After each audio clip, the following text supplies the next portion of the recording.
Maintenant que vous avez bien compris comment utiliser un si alors sinon, vous allez aller un peu plus loin avec un algorithme légèrement plus complexe. Vous allez tester si l'année entrée par l'utilisateur est bissextile. Alors comment tester si une année est bissextile? Et déjà, qu'est-ce qu'une année bissextile? Une année bissextile comporte 366 jours et non 365. Le jour supplémentaire est le 29 février. Pour tester si une année est bissextile, vous le saurez si elle est divisible par 4, mais pas par 100, ou si elle est divisible par 400. Pour tester la divisibilité, vous allez utiliser l'opérateur %, qui renvoie le reste de la division entière. Vous allez écrire un algorithme qui demande une année à l'utilisateur et qui l'informe si cette année est bissextile ou non. C'est à vous de coder. Vous pouvez arrêter la vidéo, la solution sera juste après.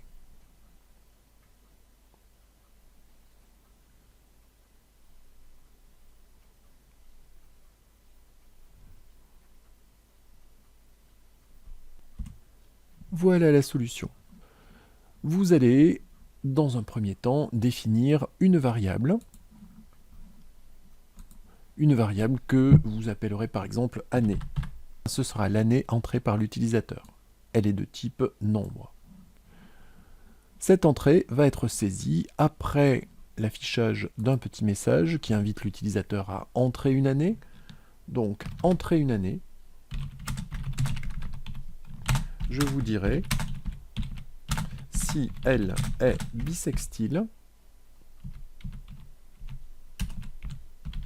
ou non. Voilà le message et je passe à la ligne. Je vais demander à l'utilisateur d'entrer l'année et je vais affecter cette année à la variable année en cliquant sur ajouter lire variable. Voilà, l'année est maintenant stockée dans la variable année et je vais faire un test sur une nouvelle ligne. Ce test sera de type si alors sinon. La condition, rappelez-vous, pour qu'une année soit bissextile, il faut qu'elle soit divisible par 4, mais pas par 100, ou qu'elle soit divisible par 400. Pour cela, vous allez utiliser l'opérateur %, qui représente le reste de la division entière. Donc, si année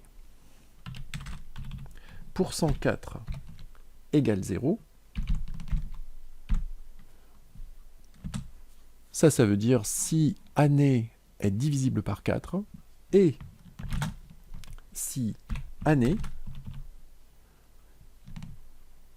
%100 n'est pas égal à 0, n'est pas divisible par 100. Donc si l'année est divisible par 4 mais pas par 100, ou si l'année est divisible par 400,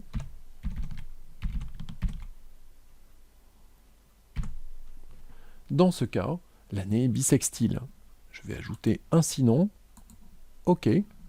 Si année %4 est égal à 0 et année %100 est différent de 0, ou si année %400 est égal à 0, alors l'année est bissextile.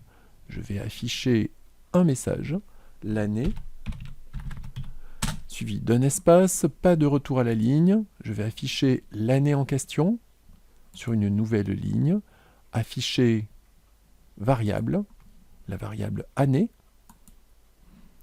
J'ajoute une ligne et j'affiche un message, espace est bissextile.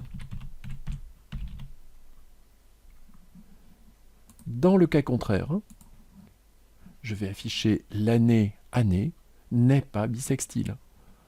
Donc sur cette ligne, un message, l'année, suivi d'un espace et pas de retour à la ligne, une nouvelle ligne, j'affiche la variable année, sans retour à la ligne, et sur une nouvelle ligne, un message, espace, n'est pas bissextile.